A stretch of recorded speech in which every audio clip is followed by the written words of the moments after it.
नूर इलाही में दोस्तों आप सबों का स्वागत है।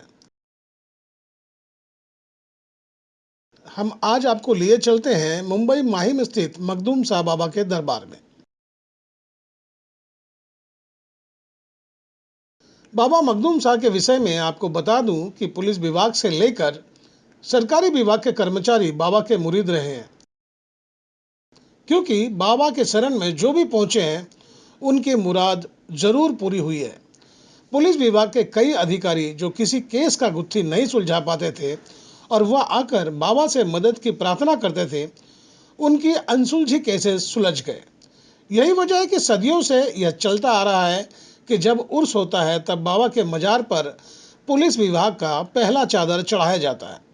आपको बता दूं कि बाबा मखदूम साहब के दरगाह लगभग 700 साल पुरानी है। 120 सालों से मखदूम साहब बाबा के दरगाह पर मेला लगा करता था, पर वैश्विक महामारी की वजह से दिसंबर माह में 10 दिनों तक चलने वाला मेला इस बार नहीं होगा। हमने इसी विषय को लेकर मखदूम साहब के दरबार में पहुंचे, यह जानने के लिए कि मखदूम साहब बाबा के दरबार में सालाना लगने वाला मेला होगा या नहीं। हमने दुकानदार से बात किए, उनकी बातों में थोड़ी मायूसी नजर आई। उनका कहना था कि मेला नहीं लगने की वजह से हमें आर्थिक नुकसान होगा, पर हम भी नहीं चाहते कि कोई महामारी की चपेट में आए। मैं आपको बताना चाहूँगा कि मैं फ़िलहाल इस वक्त माहिम में मौजूद हूँ और माहिम में लगभग 120 सालों से यहाँ पर मेला लगा करता था और उर्स हुआ करती थी, लेकिन महामारी के दरमियान सरकार ने एक फैसला लिया है कि इस बार यहाँ पर मेला नहीं लगेगा। वजह है कि नागरिक महामारी के चपेट में नहीं आए, बीमारी के चपेट में नहीं आए, और सरकार ने इसी बात को देखते हुए यहाँ पर मेला लगाने की पाबंदी लगा रखी है। फिलहाल देखना होगा कि आने वाले दिनों में यहाँ पर किस तरह का प्रबंध होता है, क्या वो लोग मेला लगा पाते हैं या नहीं। हालांकि इस मेला में जितने भी आप दुकानदार आप मेरे इर्द गिर्द देख रहे हैं, इनको थोड़े से इनकम इस मेला में ज़्यादा हो जाता है। हम यहाँ पर मखदूम साहब बाबा के दरगाह में आए हुए हैं और यहीं पर दुकानदार से बात करेंगे कि अगर इस बार मेला नहीं लगता है तो उनके कारोबार पर कितना विपरीत प्रभाव पड़ेगा। सर, सबसे पहले आपका नाम जानना चाहेंगे? मेरा नाम शहबाज। शहबाज जी, ये बताएं कि आप कितने सालों से यहाँ पर इत्र और फूल बेच रहे हैं? ये हमारे यहाँ पिताजी के टाइम से हम लोग कर रहे हैं। अच्छा, आपने दूसरी तीसरी पीढ़ी है? 56। तो सर ये बताएं कि जिस तरह सरकार ने इस बार कहा है कि इस बार मेला नहीं लगना चाहिए, लोगों के स्वास्थ्य की वजह से लोगों बीमारी के चपेट में नहीं आ जाए, तो सरकार के फैसले से आप कितने संतुष्ट हैं? पूरी तरह संतुष्ट हैं हम सरकार के फैसले से जी। जो सरकार फैसला रही बहुत अच्छा ले रही है। अभी ये जो पब्लिक के फायदे के लिए जो भी हो रहा है जी जी जी, बस इस बार ये करेंगे, बाद में अगली बार और अच्छे से होगा।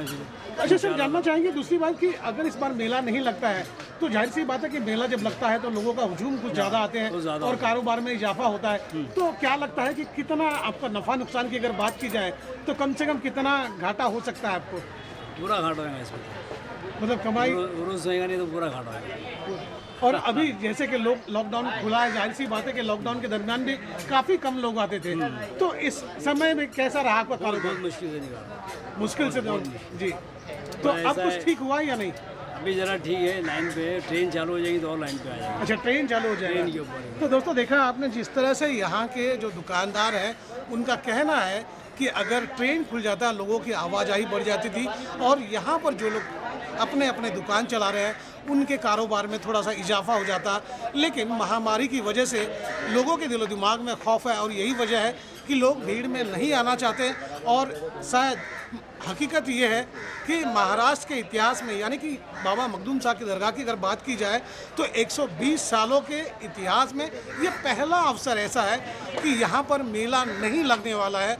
और यही बातें यहाँ के जो दुकानदार हैं सोचकर थोड़ा सा परेशान है, क्योंकि उनका कारोबार उस मेले से जुड़ा हुआ था और अगर मेला लगता तो जाहिर सी बात है उनका कारोबार भी बेहतर होता और इसके जीवन के जो जीने के स्तर हैं उन रुपयों की वजह से बेहतर हो जाते हैं। तो चलिए हम दरगाह तक पहुंच गए हैं और दिखाएंगे बाबा का दरगाह कि फ़िलहाल आप देख सकते हैं दरगाह की तरफ। दरगाह में फ़िलहाल पेंटिंग जारी है और एक दो पखवाड़ा ही बचे हुए हैं बाबा के दरगाह पर मेला लगने के लिए। हालांकि पूरी तरह से यहाँ पर काम जारी है और मैं आपको लिए चलता हूँ दरगाह के भीतर बाबा के दरगाह पर, जहाँ आप देखेंगे कि आज 700 साल पुराना इस दरगाह का इतिहास रहा है और बाबा की मज़ार पे यहाँ पर लोगों की संख्या लगातार हमेशा आती रही है। और जो भी जायरीन हैं, जो बाबा के भक्त हैं या उन्हें मुरीद कह लीजिए, वो लगातार 700 सालों से यहाँ तक आते रहे हैं और आज भी ये सिलसिला जारी है। हालांकि ये अलग बात है कि महाराष्ट्र सरकार ने मेला लगाने पर इस बार पाबंदी की बात की है। थोड़ी सी निराशा है लोगों में, लेकिन जो भक्त हैं वो यहाँ जरूर पहुँचेंगे। आइए आपको लिए चलता हूँ बाबा के मज़ार में।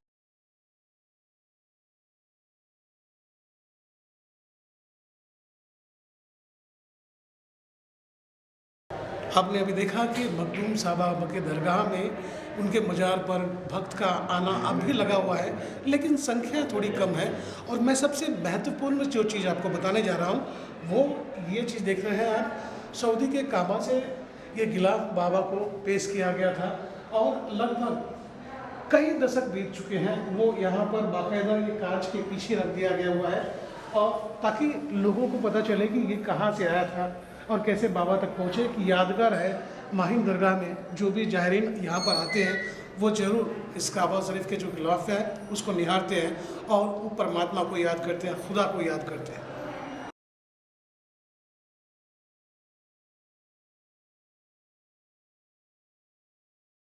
तो अभी आपने देखा कि मखदूम साहब बाबा के दरगाह में जितने भी जायरीन हैं उनका आना लगभग जारी है, लेकिन संख्या भले कम है।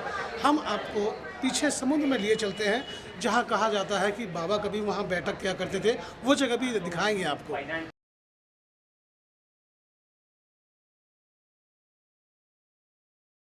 मैं आपको बताना चाहूँगा कि मखदूम साहब बाबा के दरगाह के ठीक पीछे की तरफ यहाँ पर बाबा की बैठक हुआ करती थी। आप देख सकते हैं यहाँ पे लोग आते हैं आज भी और जिनकी जैसी भावना होती है अपने भावना के अनुरूप बाबा से अपनी मन की मुराद पूरी करने की प्रार्थना करते हैं।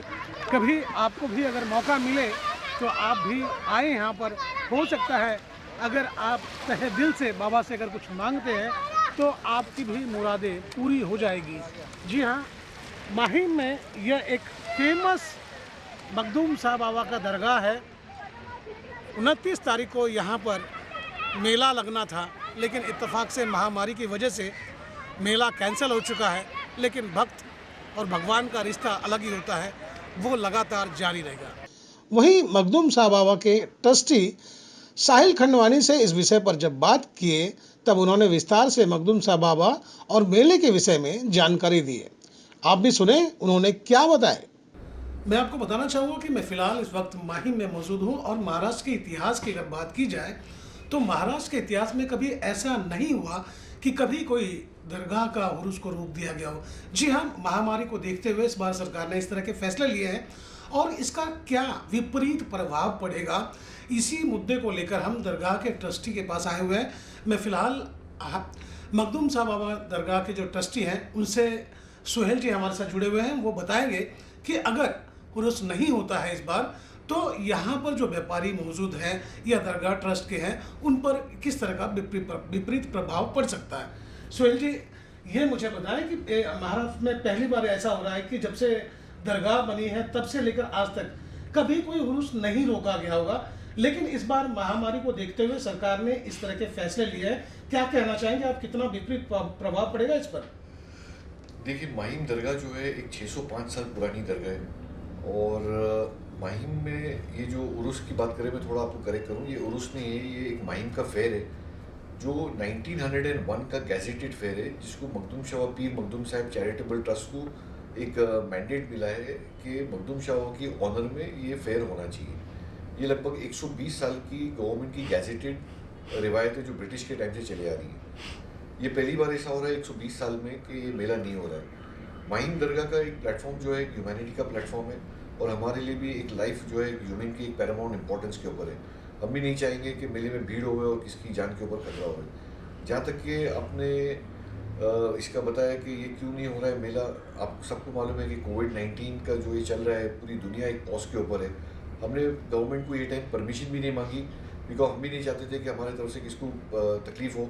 हमने खाली गवर्नमेंट को एक लेटर लिखा और सब डिपार्टमेंट को, क्योंकि इसमें क्या है कि गवर्नमेंट भी इन्वॉल्व होती है, मुंबई पुलिस भी इन्वॉल्व होती है क्योंकि उनका पहला चादर पेश होता है, मुंबई ट्रैफिक इन्वॉल्व होती है, बीएमसी इन्वॉल्व होती है, बीपीटी भी इन्वॉल्व होती है, कलेक्टर भी इन्वॉल्व होती है। उनको एक लेटर लिखा कि अगर आप मेला कंडक्ट करना चाहते हैं हमारे साथ में, हम पूरा असिस्टेंस करने को तैयार है और आप एक एसओपी ले डाउन करो। बट उसकी एसओपी नहीं आई, बट उन्होंने बताया कि कोविड के वजह से इसको हम लोग कंसिडर नहीं कर सकते। सो ये फर्स्ट टाइम ऐसा है कि 120 साल की रिवायत जो है मेले जो मखदूम शाह बाबा की शान में होता है वो नहीं होगा।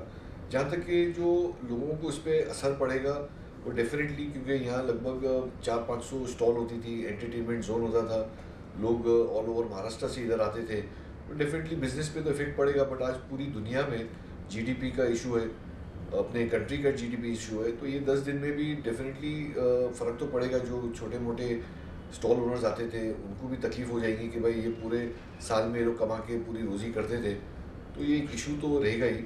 बट जहाँ तक कि दरगाह में उनके रिचुअल्स का सवाल है, जो हिसाब से दरगाह खुलने का टाइम है, बंद होने का टाइम है, और जो उनके ऑनर में संदल पेश होने का है, वो सब पेश हो गए। बट जैसा भी संदल भी जो पेश होते थे, लगभग 500-800 कमेटी संदल पेश कराती थी, उसमें 100-200 लोग आते थे, बड़े धूमधाम से आते थे।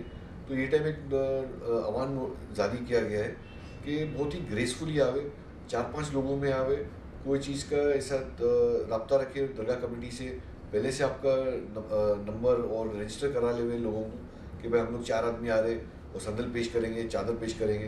तो उनको ये सब उनकी शान में तो ये चादर और संदल तो पेश होगा, बट जो एंटरटेनमेंट साइड है और ये सब फूड साइड है और जो शॉप्स लगती थी वो शायद ये टाइम नहीं होगी। सर एक बात जानना चाहेंगे, जैसे कि बताया आपने कि 120 साल का इतिहास रहा है, तो सबसे बड़ी बात यह है कि जिस तरह की जानकारी मिली है कि सबसे पहला चादर जो है पुलिस विभाग का ही चढ़ाया जाता था, आखिर क्या वजह क्या थी? नहीं, ये जब गैजेट बना था 1901 में, तो ये ब्रिटिश गवर्नमेंट ने बनाया था। और यहाँ ऐसा है कि मुंबई पुलिस की खुद की एक कमेटी है, मुंबई पुलिस मखदूम शाह बाबा संदल कमेटी। तो एक पहले से वो गैजेटेड रिकॉर्ड है कि सबसे पहले अगर जो दिन माहिम का मेला चालू हुआ तो फर्स्ट डे जो है वो चादर चढ़ेंगी मुंबई पुलिस की। तो बहुत ही पॉम शॉम से कमिश्नर ऑफ पुलिस आते हैं, डीसीपी आते हैं, और उनका लगाव ऐसा है कि जो भी ऑफिसर इधर आता है ये जोन में, पहले यहाँ सलामी देता है, फिर अपनी चेयर पे बैठता है। सीनियर भी आते, तो हर जुमेरात को एवरी थर्सडे को यहाँ सुबह में एक परेड होती है पुलिस की। तो और काफ़ी केसेस भी ऐसे, कुछ रिटायर्ड आईपीएस ने भी कुछ बुक्स लिखी है कि जो भी हमारे केस सॉल्व नहीं होते, मखदूम शाह बाबा में अर्जी डालते तो हमारे केस भी सॉल्व हो जाते। तो उनका एक ऐसा लगाव है और लोगों की पूरे। और यहाँ का क्या है कि हमारा एक प्लेटफॉर्म जो एक ह्यूमैनिटी का ऐसा प्लेटफॉर्म है कि यहाँ हर कास्ट का आदमी, हर ऑक्यूपेशन का आदमी, हर जेंडर का आदमी इधर आता है और अपनी उम्मीद से आता है और उनकी दुआ पूरी होती है। सर आखिरी सवाल आपसे करना चाहेंगे कि जैसा कि देखा गया है कि बाबा मखदूम शाह का जो मज़ार है, उसके ठीक पीछे जो समुद्र में एक और छोटा सा मज़ार है, वो किस बाबा का है, कौन है वो? एक मज़ार नहीं है, वो एक बैठक थी चिल्ला, जिधर मखदूम शाह बाबा अपने टाइम पे 600-650 साल पहले जाके अपना एजुकेशन लेते थे। तो ख्वाजा खिदर हयातुन नबी जो है वो उनको एजुकेशन देते थे। तो वो एक वहाँ बैठक थी मखदूम शाह बाबा की, जिसको एक ख्वाजा खिदर हयातुन नबी चिल्ला बोले जाते हैं। और कुछ टाइम पहले, आज से 10-12 साल पहले, वो एक पर्टिकुलर जोन में कुछ रेडियस तक उसका पानी भी मीठा हो गया था, ये भी एक बड़ी न्यूज़ थी। तो ये सब उनके एक मिरेकल्स टाइम टू टाइम दिखते जा रहे। जी बहुत बहुत शुक्रिया। तो दोस्तों इस बार आपने देखा कि जिस तरह से महामारी पूरे विश्व में है, इसी बात को देखते हुए सरकार ने भी फैसले लिए हैं और मखदूम शाह बाबा ट्रस्टी के जो है वो भी उनके फैसले से सहमत है। वो भी चाहते हैं कि ज़्यादा भीड़ ना हो और कोई भी बीमारी की चपेट में ना आए, ताकि वो सुकून से अपने जीवन के सफ़र को पूरा कर सके। कैमरा पर्सन रोशन के साथ मैं गोपाल शाह, GS न्यूज़, मुंबई।